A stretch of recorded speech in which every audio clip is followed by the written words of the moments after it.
કર્ણાટક રાજ્યના દાવણગેરે શહેર વિદ્યાનગર પોલીસ સ્ટેશનમાં નોંધાયેલ ઘરફોડ ચોરીના ગુનાનો ભેદ ઉકેલાયો છે. સુરત શહેરમાં સારોલી પોલીસની ટીમે 3 આરોપીને ઝડપી પાડ્યા. પોલીસે આરોપીઓ પાસેથી સોના ચાંદીના દાગીના, રોકડા રૂપિયા મળીને કુલ 14.47 લાખનો મુદ્દામાલ જપ્ત કર્યો હતો. આરોપીઓએ ચોરી કર્યા બાદ રાજસ્થાન ખાતે લઈ જવાયા હતા. આ દરમિયાન સુરતમાં પોલીસે આરોપીને ઝડપી પાડ્યા હતા.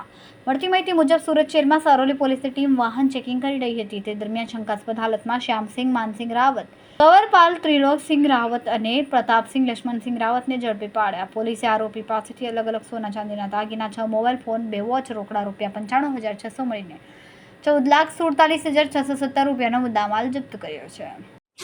સારોલી પોલીસ સ્ટેશનમાં તારીખ 3 સપ્ટેમ્બરના રોજ સવારે 7:30ની આસપાસ અને 7:30 થી 9:30ની આસપાસ જ્યારે વાહન ચેકિંગ ચાલતું હતું, અત્યારે જે ગણપતિજીની શ્રીજીની સ્થાપના થયેલી છે અને એની સંવેદનશીલતાને ધ્યાનમાં રાખી અને રોજ આપણે સવાર સાંજ સુરત સિટીમાં ફૂટ પેટ્રોલિંગ થઈ રહ્યું છે અને જે વાહન ચેકિંગ ચાલે છે એમાં સવારે વાહન ચેકિંગ દરમિયાન 3 શંકાસ્પદ ઇસમો પોલીસની નજરે ચડ્યા કે જેમાં શ્યામસિંહ માનસિંહ રાવત, ઉંમર વર્ષ 30, જેઓ રાજસ્થાન બ્યાવરના રહેવાસી છે, કંવરપાલ ત્રિલોકસિંહ રાવત, જેઓ પણ બ્યાવર રાજસ્થાનના રહેવાસી છે, અને પ્રતાપસિંહ લક્ષ્મણસિંહ રાવત, જેઓ પણ બ્યાવર રાજસ્થાન, ચિરોલી, કુલાગડા અને બગોડ શેરવડ કરીને જે જિલ્લો છે ઓરિસ્સાનો, ત્યાંના રહેવાસી છે.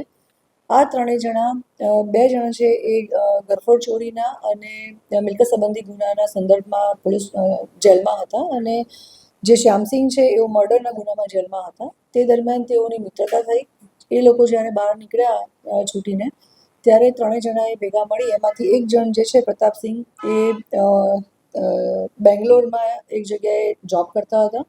ત્યાં પોતાના મિત્રોને ટેલિફોનિક સંપર્ક કરી અને બોલાવ્યા. ત્યાં આસપાસના વિસ્તારમાં એ લોકોએ રેકી કરી અને જે મકાન અને બાજુમાં જે મંદિર હતું એની રેકી કરી, અને ત્યાં રાત્રિ દરમિયાન એ લોકોએ 2 દિવસ પહેલાં ઘરફોડ ચોરી કરી.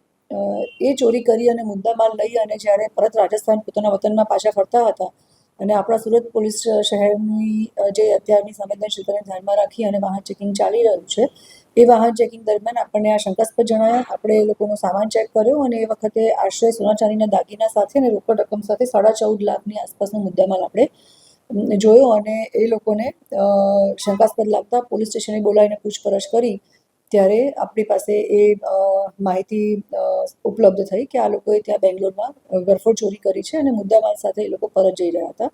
તો પોલીસે આ આખી સમગ્ર ઘટનામાં સરસ રીતે એક એલર્ટનેસ બતાવી અને વાહન ચેકિંગ દરમિયાન 2 દિવસ પહેલાં જ માત્ર જે ગુનો નોંધાયો છે બેંગ્લોરમાં, જે વિદ્યાનગર પોલીસ સ્ટેશન છે બેંગ્લોરમાં, એમાં જે ગુનો નોંધાયો છે એનું ડિટેક્શન કરી અને મુદ્દામાલ પણ રિકવર કર્યો છે. આપણે ત્યાં મેસેજ અપાયો છે અને કર્ણાટક વિદ્યાનગર પોલીસ સ્ટેશનની જે ચોકી છે એ ત્યાંથી પોલીસ સ્ટેશન છે ત્યાંથી એ લોકોની જે ટીમ છે રવાના થઈ ગઈ છે અને આપણે એમને મુદ્દામાલ અને આરોપીઓ હેન્ડઓવર કરી રહ્યા છીએ.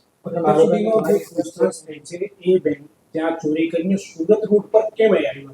શું અહીંયા કોઈ વેચવાના ફિરાકમાં હતા વસ્તુ? ના, એ લોકો પરત રાજસ્થાન જઈ રહ્યા હતા અને એ જે એમણે રૂટ જે લેવાનો હતો એ અહીંયા થઈને સુરત થઈ અને આગળ પોતાના વતનમાં જવા માટેનો જ રૂટ હતો.